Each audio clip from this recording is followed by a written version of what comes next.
Sadhu, sadhu, sadhu. Namo tassa bhagavato arahato samma sambuddhassa. Homage to the Blessed One, the Worthy One, the Supremely Enlightened One. Sadhu, sadhu, sadhu.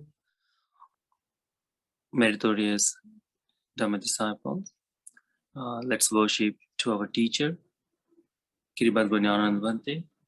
Sadhu, sadhu, sadhu. Dhamma friends, today we are going to discuss the Supreme Buddha's one of the Dhamma talk, which is directly related with our life, directly affecting on our life, and because of it that we are seeing that results or what is happening in our life, we can relate that to with this sutta. This sutta's name is called decline. It means wherever you are getting down, means what is called losing your place in that, means you're going slowly going down, down, down. It's a downward go. Supreme Buddha has given several different suttas with this title. This sutta comes in the numerical discourses from the Vasakar Varga. Page number is 1017, sutta number 29. This is very important with us now in the era, or now in the time of period, that it is very difficult, very hard to see the Dhamma in this time period, because the pandemic, what it has done to us, we can see clearly. We are together, but still we are away from each other. So how this Dhamma can help us to develop the practice, develop the path of enlightenment in our life, Supreme Buddha has mentioned is the sutta. Let's directly enter into the sutta. Supreme Buddha explained, because these 7 things lead to decline of lay follower. The Supreme Buddha has mentioned 7 things. For whom? For lay followers, not for monks. Supreme Buddha has given for monks a different thing. Supreme Buddha has explained 7 things for the Vajis, means the community. In that time the community was there, and Supreme Buddha explained how to stay without get defeated, how to be united. Supreme Buddha has mentioned. But this sutta, particular sutta, is directly to lay followers, like you, all of you, directly it's related to you. So as long as these things is not in your life, or these things is it in your life, then this sutta directly is relating to you. Supreme Buddha explained what 7, which is those 7 things. He said, he stops seeing bhikkhus. What is the first one? That, yes, Aryanam Adasani, means does not want or does not go to see the bhikkhus. This is the one thing, it's very important in the Dhamma life. As Supreme Buddha explained to us, that Bhantes or bhikkhus, this whole Dhamma path is depend on noble friends. One day, as I said, mentioned last time also, the one day, Ananda Bhante was saying, Supreme Buddha, this holy Dhamma, this path of enlightenment is half, means half of the path is dependent on the noble friends. Half of the path is by association with the noble friends. But the Supreme Buddha, what did he say? He said, no, Anand, don't say like that. The entire path from beginning to until you realize the enlightenment, until that point, this whole path is depend on whom? Depend on noble friends. They are the companion with us to take our life toward enlightenment. Isn't that beautiful? Yes. So Supreme Buddha says that I am the noble friend. And now when the Supreme Buddha is not alive anymore, he's not living with us, then what is the noble friend now?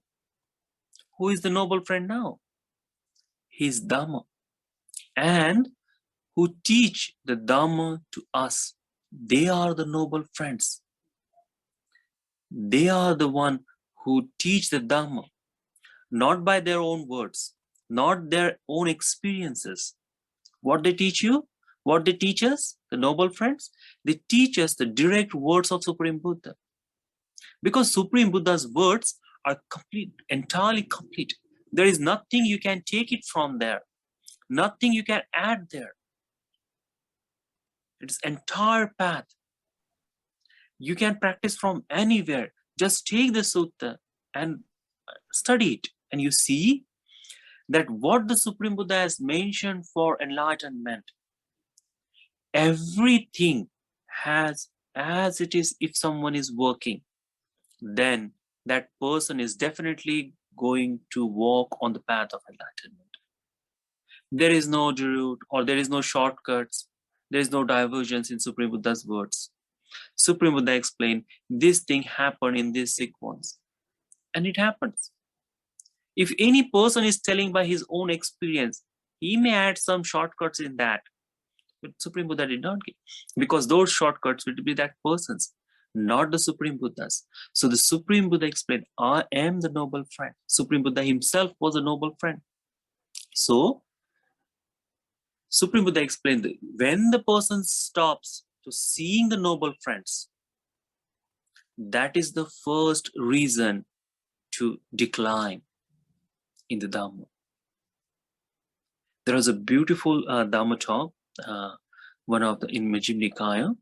Supreme Buddha explained to one time that because you should not take the food for twice a day, means evening time, means abstaining from eating at improper time. You know that when you are observing the 8 precepts, the 6th precept you follow.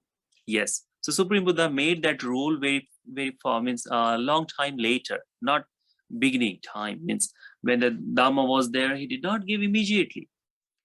You know, so because of some people complain and it was difficult to go for alms round at night time, then Supreme Buddha made that precept that, okay, vikala bhojana veramani, do not eat at improper time. And the monks who were comfortable to eating at both time, you know, what they were seeing? What they're saying that, oh, it is very hard that what Supreme Buddha has stopped to give us the food in night time too. Because of that, this monk does not wanted to see Supreme Buddha. Why? Because Supreme Buddha will tell him that, okay, bhikkhu, you don't need food much, so don't go. And he was angry that Supreme Buddha made such a rule. What he did not go to the Supreme Buddha whole retreat. You know, the rainy time for 3 months. First month when you observed the vasa in one arama, Supreme Buddha was also in the same place close by. And Bante's bhikkhu suggested him, go and meet Supreme Buddha. It will be helpful for you to practice this or retreat, the Dhamma. And then he said, no, I will try, but did not go. 1 month, 2 months, you know, this passed. When the 3rd month is coming to end, again the bhikkhus come and tell him, bhikkhu, go and meet Supreme Buddha. It will be benefit for you. You know, you can learn Dhamma from him and you can practice. This 3 months passed. He did not visit Supreme Buddha. And when he went to the Supreme Buddha, when the entire retreat was finished and now bhikkhus or Supreme Buddha was also going to travel. That time he thought, oh, I spent 3 months and I did not visit the Supreme Buddha. It's not good for me. Means that person has a little bit consciousness. That person really wanted to learn and practice Dhamma. So he visited Supreme Buddha and he said, Bhante, Supreme Buddha, I did not want to follow that precept, and that's why I was avoiding, because Supreme Buddha will say, do not eat, and it will be difficult for me. So this Bhante, when he visited Supreme Buddha asked him the Dhamma talk. What did he ask? He asked that when you did not come to me, what is benefit for you? Did you practice the Dhamma? And he said, no, Bhante, I did not. Did you attain the enlightenment with that? He said, no, Bhante. And one by one, he explained beautifully. And he said that I am seeing the fault in me. He said the fault by himself. And Supreme Buddha explained, because he did not visit Supreme Buddha, did not wanted to hear him, did not wanted to follow the Dhamma in that way. That's why it was harmful for him. In that time of period, the several monks who visited the Supreme Buddha attained enlightenment. But this monk, he did not. Reason was that he avoided to meet the noble friends. He stopped goes to seeing the Bhantes. Like now you can see in these days that we are at home or you can work from home, but visiting temple, visiting monastery, meeting monks is getting little bit, harder. That you are unable to go and visit Bhantes, you are unable to go and talk to them, you are unable to go and see them. So you can develop the happiness from that, visiting bhikkhus, worshipping them, these things. So it is difficult now these days to do that because of pandemic. And just because of that last 2 years, we were locked down. No one can go here and there. So some of our Dhamma friends, earlier they wanted to go temple, they wanted to talk with Bhantes, they wanted blessing from them. But as the time passes, what happens? Some of us did not will to go or talk to the Bhantes, did not give a call from after a couple of months or after a year, that we lose the interest to go and see the bhikkhus. Isn't that happened? Yes. Sometime, okay, I will join the Dhamma talk for the next week, and that week I was very busy. Next week and next week, slowly, this we fall down from that. We did not do. And what happened because of it? That the chance to see the bhikkhus, chance to being association of noble friends, we slowly give up. That thing. And because of that, we can see what happens to our mental state, what happens to our Dhamma practice. Those are the direct, these are the visible things. And that's why Supreme Buddha explained, he stopped seeing bhikkhus is the first cause to decline. This first cause which take him down from the Dhamma path. That was the first. Second thing Supreme Buddha explained, he neglects listening to the good Dhamma. If you stop going to the temple, if you stop talking with bhikkhus, are you able to listen Dhamma? It is very hard. It is very hard. See, we always say that, okay, I will watch the Dhamma talk, I will listen to Dhamma talk from the YouTube, or now everything is so much diversity is there, I will listen. But majority time what happens when you are listening from the social networkings, that for time being you are there, but something happens, a call comes or someone asks or any work is there, immediately your mind diverts there. Like you are sitting in front of me, I can see you. So most of the concentration is here. But when you are alone, when you are listening or you want to listen, but you are unable to do that. Slowly, what happens? The habit of listening Dhamma also fade away from our life. And because of that, so many dangers comes to our life. Because of that, our Dhamma practice interrupts. Supreme Buddha explained, he neglects listening to the good Dhamma. The person stops or neglects to listen. And because of that, what is happening in his life? That he is developing so much lust, and how to control, he forgets that. Because Dhamma practice is a day-to-day practice, and listening Dhamma helps. Listening Dhamma helps to control our emotions, control our life. If you are listening, if you are someone is praising to you about the practicing Dhamma, when someone is praising, saying this is a good thing to do the Dhamma practice, isn't that give us a little bit boost to practice? It does. It helps us. Okay, other people are saying that this is a good thing to do. Supreme Buddha has mentioned this is good to do, and I am doing. So this is helpful, this is beneficial, and he strive for the practice of Dhamma. But if the person stop listening Dhamma, what happens? Slowly, one day you will practice meditation. One day you will say, okay, tomorrow I will do 10 minutes more. Today I am a little bit in rush. Next day you will say, okay, yesterday I could not do, I will do it next time. And slowly, what happens? You don't know, and you are completely stop practicing meditation. You don't know, you completely stop listening Dhamma. That happens because you lose the interest to listen the Dhamma. And some of you are here, like when we were doing the same program in our monastery, when we are listening Dhamma, how many people were there?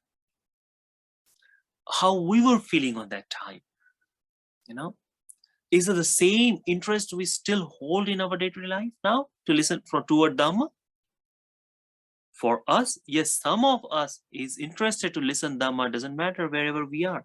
But majority of us has stopped to listen Dhamma. And the reason is that because of not seeing monks and losing the interest to listen to Dhamma.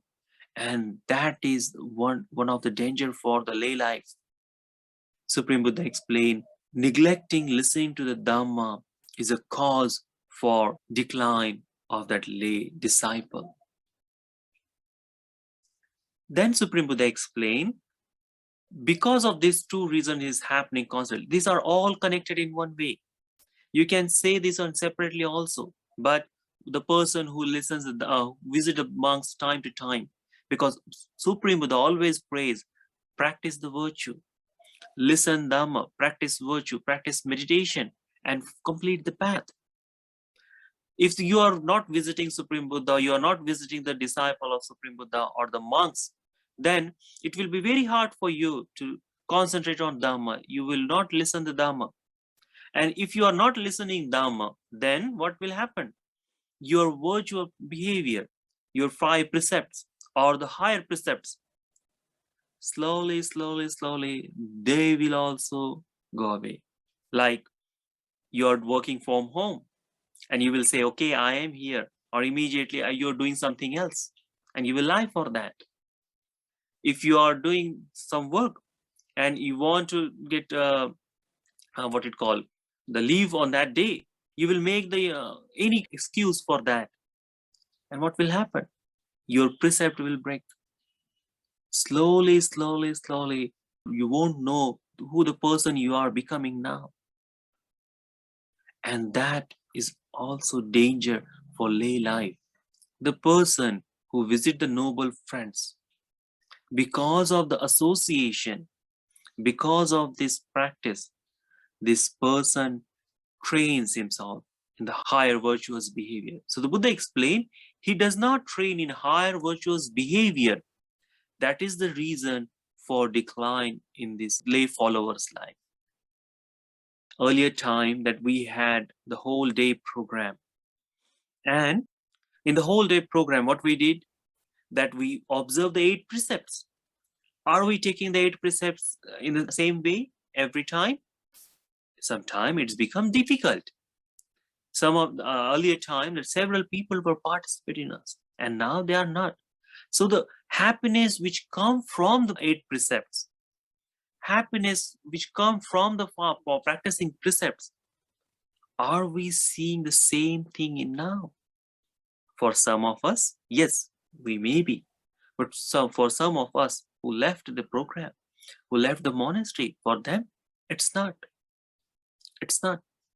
So, Supreme Buddha explained, because of not seeing the monks, because of not listening the good Dhamma, because of that, this person does not train in the higher virtuous behavior. If the person stops practicing the virtue, he is unable to walk on the path of enlightenment. If you are not in the stream of Dhamma, if you are not practicing Dhamma, slowly the practice will lose. And that is a danger for us. If you are not virtuous, then how you will gain the happiness in this life or in the next? Or how can you realize enlightenment? Because in a one way, the being virtuous is an essential thing. And that's why Supreme Buddha explained, because when the person does not train in higher virtuous behavior, this becomes the cause for decline in Dhamma, for that lay followers' life. So we should understand what the Supreme Buddha explained. We should understand what is the importance of this. The next one Supreme Buddha explained, he is full of suspicions toward bhikkhus, whether they be elder, newly ordained, or middle stand. So he becomes suspicious about the bhikkhus too. This bhikkhu is virtuous, this is not. This is very new one, does not follow the Dhamma path. This is a middle one, or how they are practicing Dhamma. This person develops the doubts toward them. He tries to find the flaws in them, in the monk's life. And he make excuse, oh, this monk is not good, so I do not want to go and see him. This monk is not what I was expecting, so he stopped to visiting them. You create a different aspect toward monks. And that's why, because of that, the faith what he has toward bhikkhus, he loses that too. So the Supreme Buddha explained, he is full of suspicion toward bhikkhus. And that is one of the factors that leads toward the decline of the lay follower. We can see the same thing what is happening in our continuous world. Does not matter where you are sitting. Everywhere you go. Why people stop to see the bhikkhus? Because it is not directly affecting in his life. Second thing, that he try to hear the other people what they are saying for this monk. He listened to them, and he also developed the suspicions toward them. And because of that, if someone says something for this monk, what will happen? Whatever he is explaining about sila, so that this person will find faults in this bhikkhu sila also. If this bhikkhu is explaining Dhamma, and already the lay disciple has the doubts toward him, what will happen? He won't listen properly. And later on that he will stop to visit because of the suspicions. Or this monk is not fulfilling our requirements. He's not from our hometown, or he's not explaining how I was hoping to. And because of that visiting monks, the most important association of noble friend, is stopping by him. And Supreme Buddha explained, that also becomes the factor to decline the lay follower from the Dhamma. We should understand that. We should see that in our day-to-day life. Is it that happening to us or not? Then Supreme Buddha explained, he listens to the Dhamma with the mind bent on the criticism, seeking to find the faults with it. The next one is that whatever he listens, like now he has a doubt on the monk. And then what the monk is saying, what he has listened from others regarding this monk, or what he has seen in him. So when the bhikkhu is explaining about the Dhamma talk, what happened? He tried to find the criticism. He tried to see the faults in that. Or he says that, okay, this is not a meeting with my aspect of Dhamma. Then this monk is definitely not telling the Dhamma properly. And that happens. And because of it, the Supreme Buddha's words, which we should understand or we should realize, those are getting away from us, not fully practicing in our life.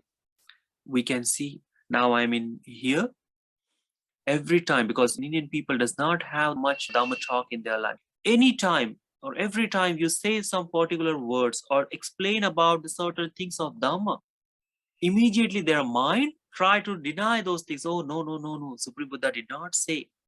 Or they compare with the other monks. They compare, oh, this monk was saying and you are saying something else. How is that? So because of that, what you should take from the listening Dhamma, this person is not taking. If the person always trying to find the fault in Dhamma, will he be able to understand what is being explained? Will he grasp the essence of Dhamma? No. It will be hard for him to do that. And because of that, he's only just listening Dhamma to find the faults. Or he just want the excuse to get away from the monks. That factor becomes to decline in the Dhamma practice. Slowly, slowly gets away. See, the monks also, some of the monks, they leave the monastery. So these monks, why they leave? Because they try to find, okay, these precepts are very hard, or in the suttas was this and the teacher mentioned something else, or the liberty, that they wanted to see the liberty or they wanted to explore by themselves. And because of that, what happened? For beginning of that, when this thought comes to their mind that I want to leave now, what they do? They try to find the faults, what the Bhante is explaining. They try to find, and because of that, where they were before in the Dhamma, they cannot stay the same way just because finding the faults. I'm not saying you should not understand or you should not elaborate that Dhamma factors, what you are listening. I'm saying criticizing on that, this word, the particular some of the words or some of the facts that how the bhikkhus are explaining, or which is not related to our life, but it is important for the path. Whatever, when we find the faults, that Supreme Buddha explained becomes the fact to decline the lay follower. See what happening? One by one, one by one, one by one. What is the important thing to become the enlightened, or what is the important thing to get rid of the suffering?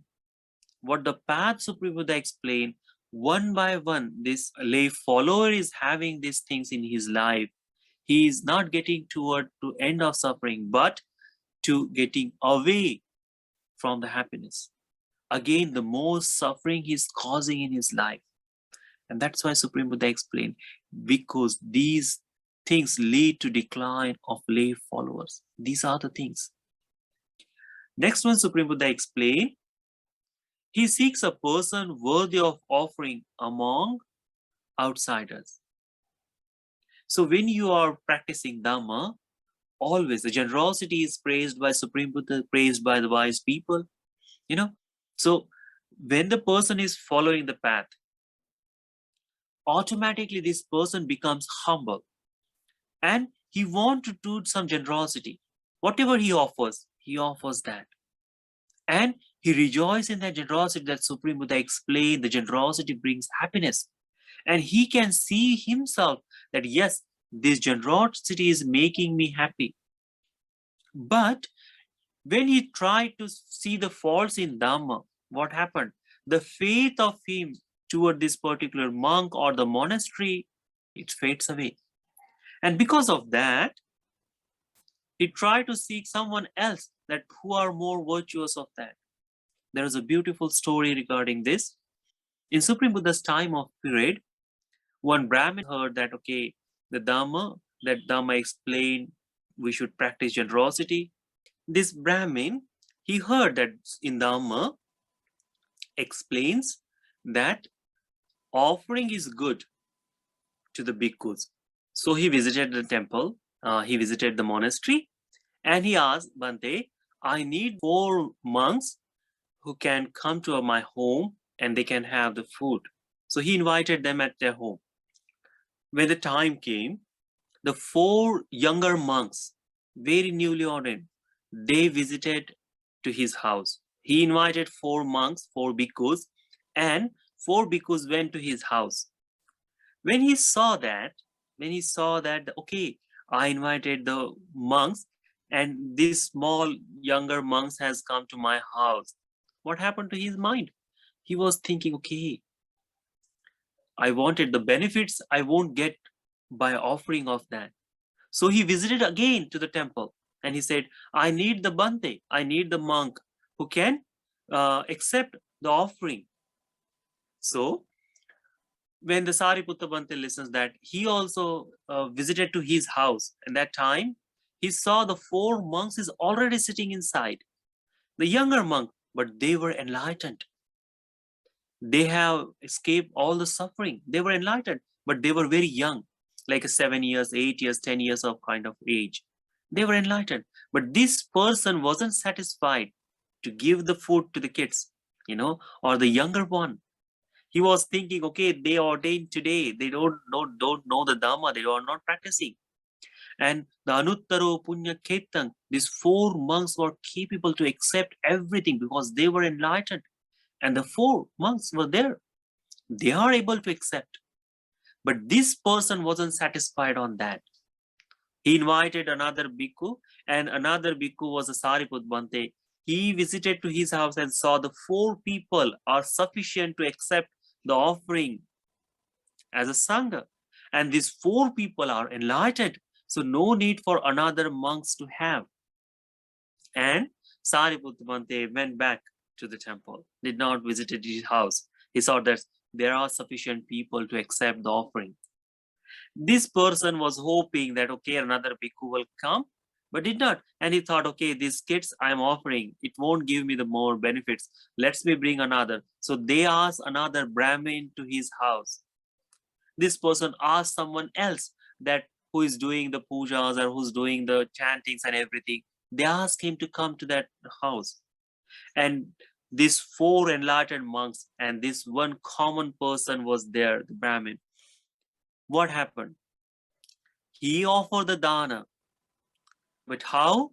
He thought this older person is the one that giving me more benefits, giving me more merits.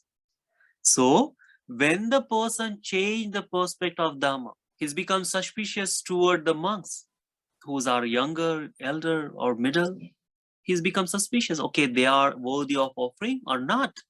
Am I getting the whole benefits from it or not? He got suspicious toward that. And that's why he asked another person. He offered the dana, but the benefits he should have from offering to enlightened monks did not get completely. Yes, he may have offered, but he did not listen to Dhamma, what they were explaining. He did not practice or did not gain the full benefit by association of them. By what? Just he saw the appearance, how they were looking.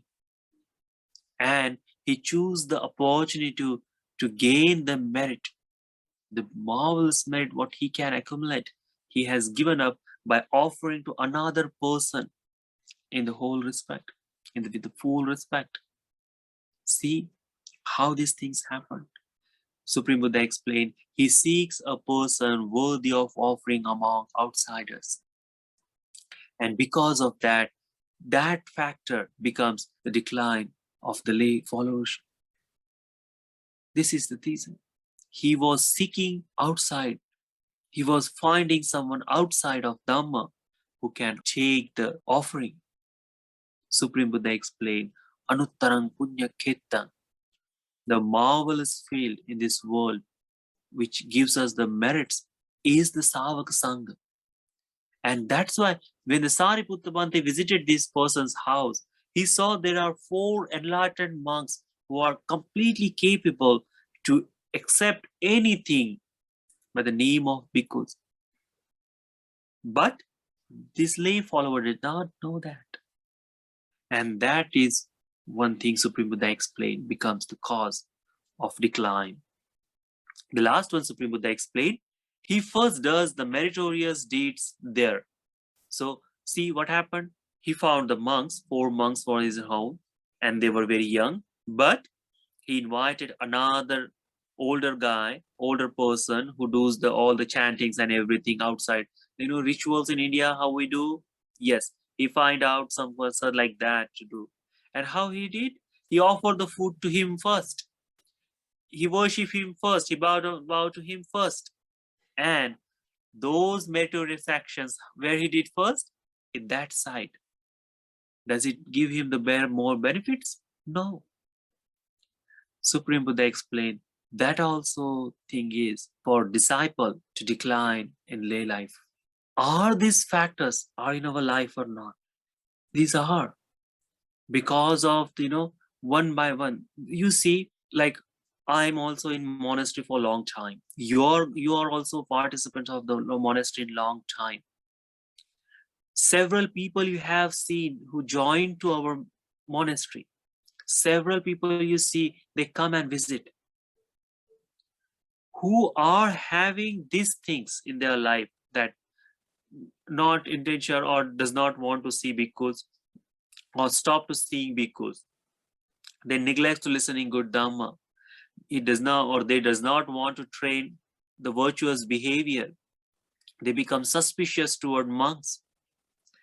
They listen the dhamma with a diluted mind to find the faults for the criticism, or they become suspicious of monks and they find someone outside who are more worthy for that, and they do the meritorious actions there.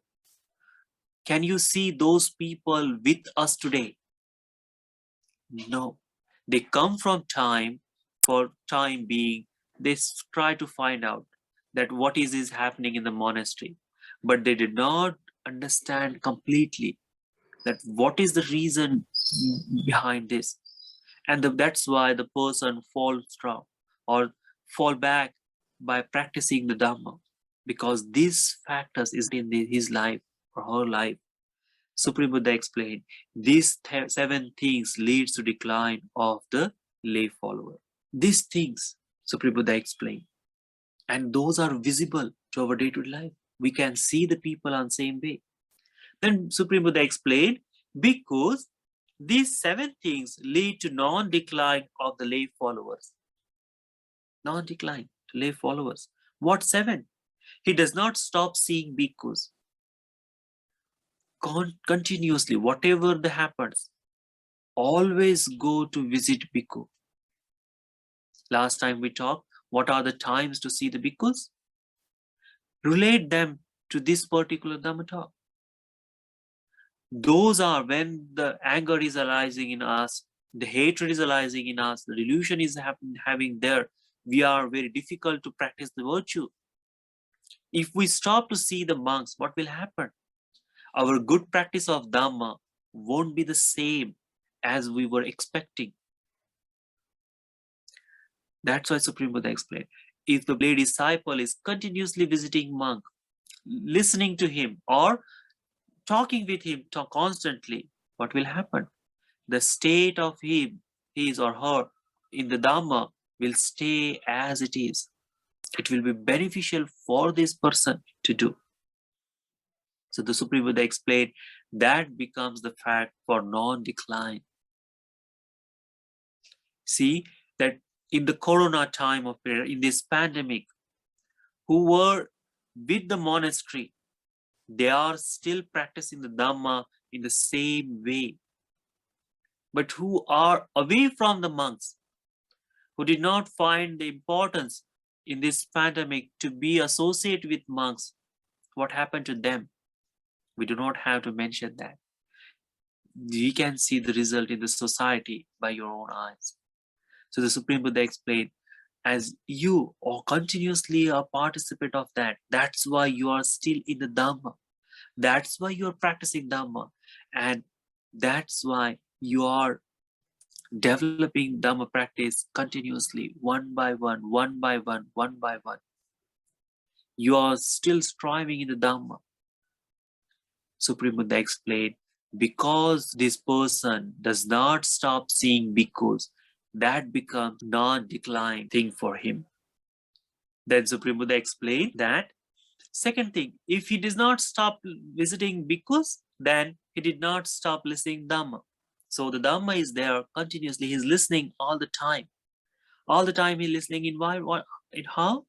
That, okay, I should practice generosity. Doesn't matter. It is harmful, even though he practiced generosity. Supreme Buddha one time visiting in the Nalanda. On that time, there was a famine. Supreme Buddha was traveling with the 250 monks. He was going for alms round in that Nalanda. In the very hard time of it, there is no food for people. And Supreme Buddha was he's begging for food, going for alms round. And the other sectors of society, they are started to say, oh, see the Supreme Buddha, see the Gautam Buddha. He does not have compassion toward people. He's in this difficult time still asking food for the monks from the people. And not by one, but the whole community. For a lot of monks were traveling there. Supreme Buddha, what did he reply? He said, in the last 91 years, I do not see any person who has suffered by giving the food to the bhikkhus or giving the food to anyone. So it doesn't matter whatever the thing is there, whatever happening to you. When you practice generosity, it always gives the happiness, always give the result, giving you happiness in this life or long life of samsara. So when the person listens this Dhamma, what happens? He also wish that, okay, these things today I'm suffering because I haven't practiced generosity in my previous life. Let me do it now. And slowly, however he can, whatever he can, he practice that by listening. And he sees the result in this very life by generosity. And Supreme Buddha explained, this thing happened. He practiced generosity by listening Dhamma. He practicing virtue by listening Dhamma. And because of that, this becomes non-decline of lay life. When the person does not stop or neglect to listening Dhamma, that becomes helpful for him to practice Dhamma more and more. And that is beneficial for him. Supreme Buddha explained next thing, that he trains in higher virtuous behavior. When the person listens good Dhamma, did not neglect it, on that time, he see the importance of virtue. He see the importance what happened to him. When the person neglects to listen Dhamma, what happened? He neglects to practice the virtue also. And Supreme Buddha explained the virtue, how it affects on us. It opens the path of enlightenment. By how? By practicing the higher virtue. And that's why, the Vishakha Uposatha Sutta, Supreme Buddha explained Uposatha for what? Because imitating enlightened monks, imitating enlightened ones, that I observe these precepts. Those are the higher virtuous precepts. When the person see himself that the enlightened monks has practiced Dhamma like that, and he himself try to live such a life, it gives him chance to see into the enlightenment. See him, he can see that when he is practicing the simplicity of life, the importance of Dhamma. He see the Dhamma by himself directly, that when you are observing precepts, I am not attaching toward worldly things in that severity. Slowly happens that. Slowly, you see, when we are living at home as a monks, that time we have a lot of clothes, different t-shirts, different things, okay?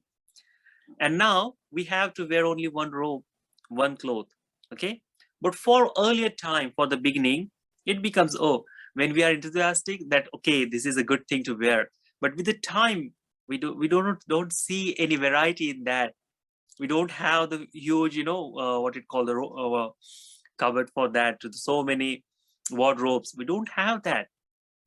And the person who's not listening Dhamma, what he thinks in his life, oh, when I was lay life, when I was at home, I had several choices and I don't have any more now.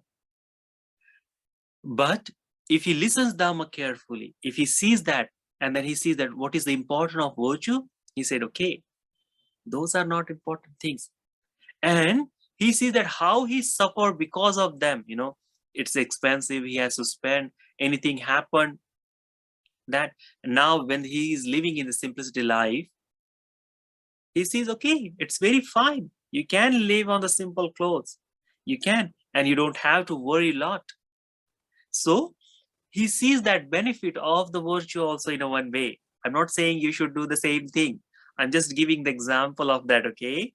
You don't have to wear the same clothes for a long time. The people will say, okay, you have gotten poor, No, not like that. But I'm saying when you observe the higher virtue, like when you are observing 8 precepts, you wear the white clothes.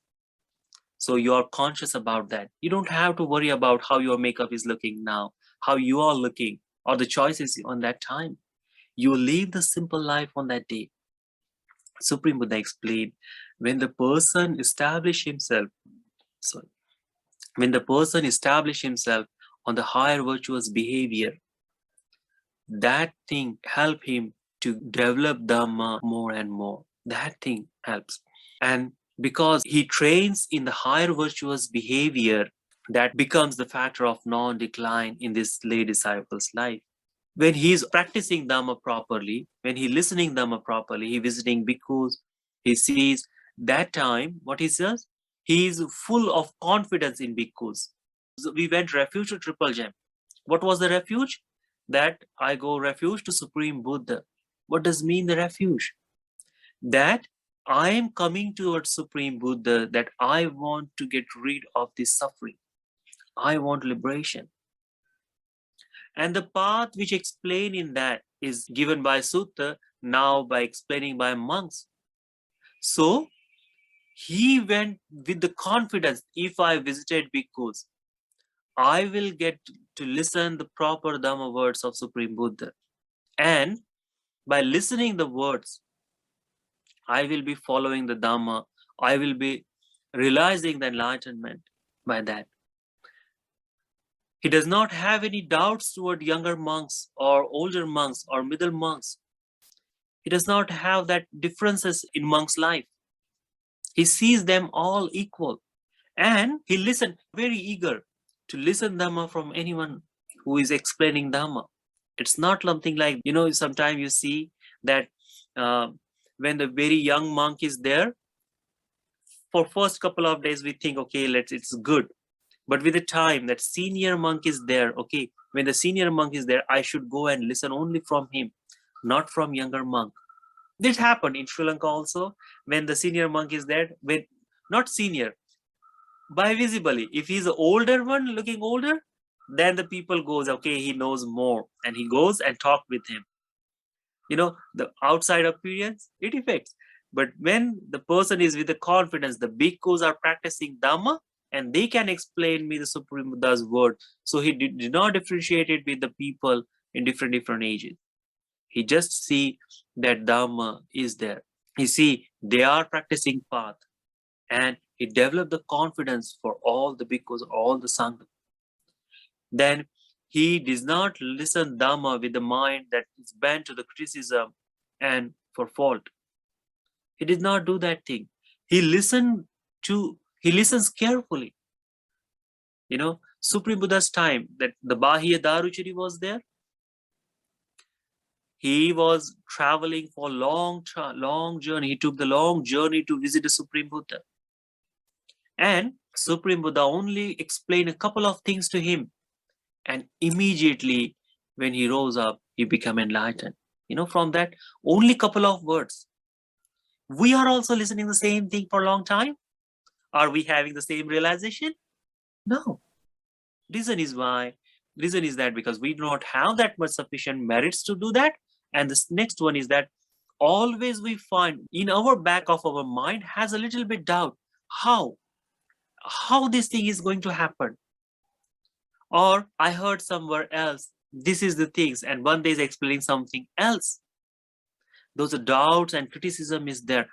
When the person erase that thing in his life from the Dhamma, that time he pay more attention toward it.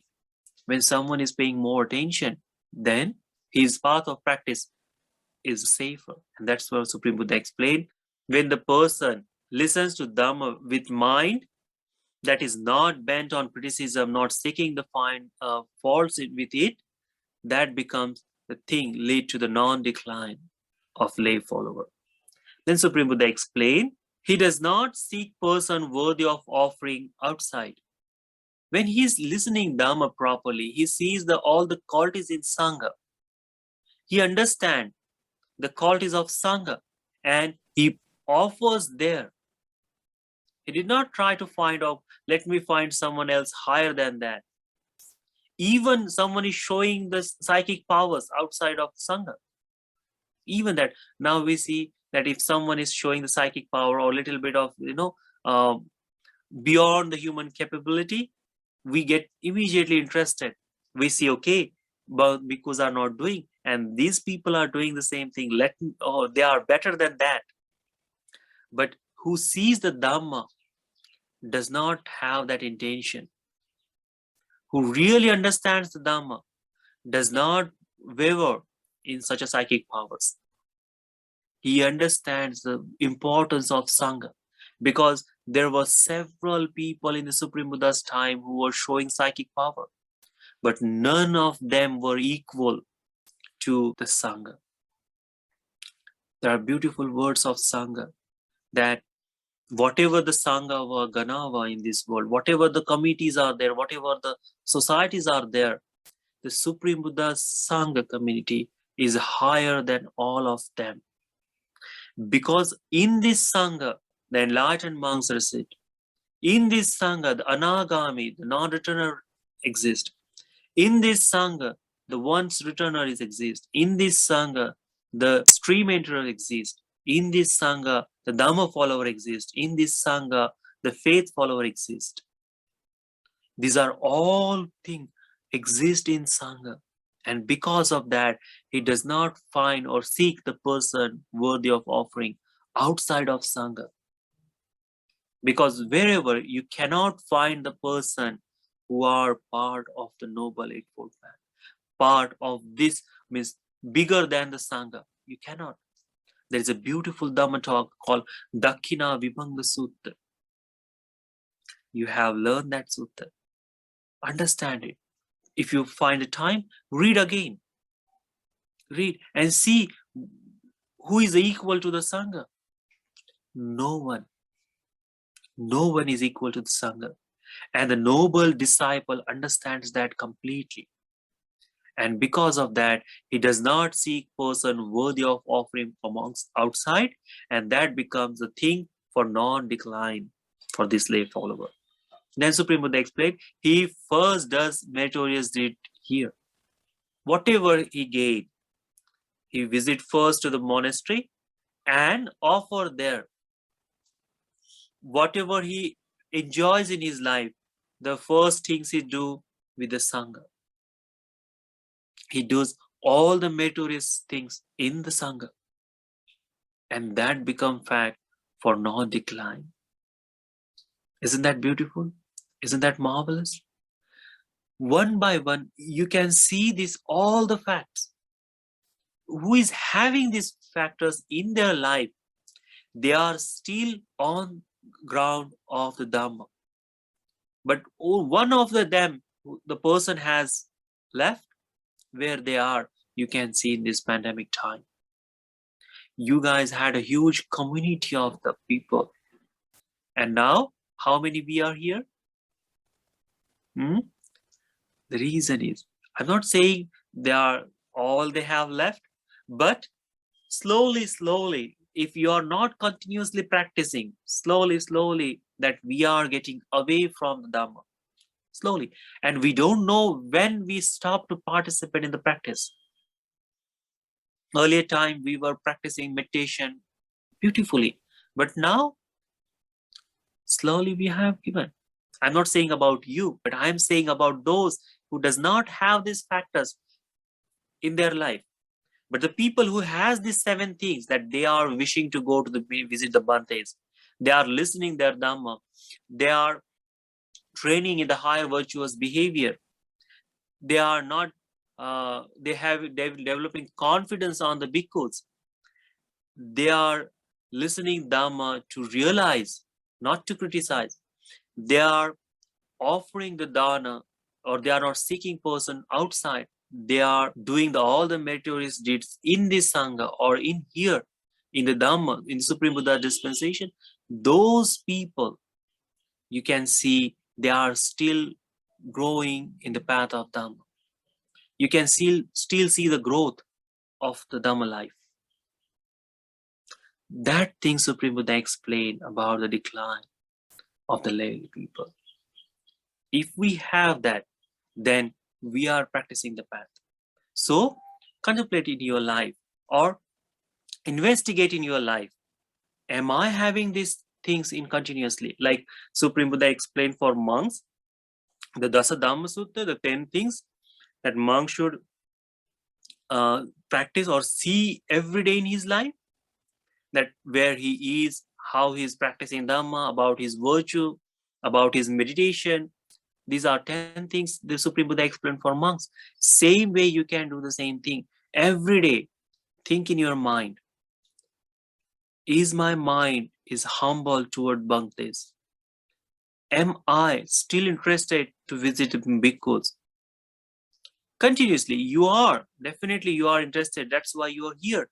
But if you continuously think in your life that I want to develop the Dhamma and this is going to help me, then this person, what he does, he keeps the path, he keeps the practice going on in his life. If he stop to think that, slowly, one by one, he give up the practice. So I wish it should not happen to you. I wish who fall off from the Dhamma path, they may come back. So remember this sutta. Seek in your life, is this beneficial? Seek this the Dhamma in your continuous life, and you will see the benefits by yourself. You will see that you are standing in Dhamma continuously. You are not declining. So may this sutta, this decline sutta, may this sutta be helpful for you to have the confidence on Buddha, Dhamma and Sangha. May this sutta be helpful for you to not decline from Dhamma. May this sutta be helpful for you to realize the Dhamma in this Gautama Buddha's dispensation. Sadhu, sadhu, sadhu.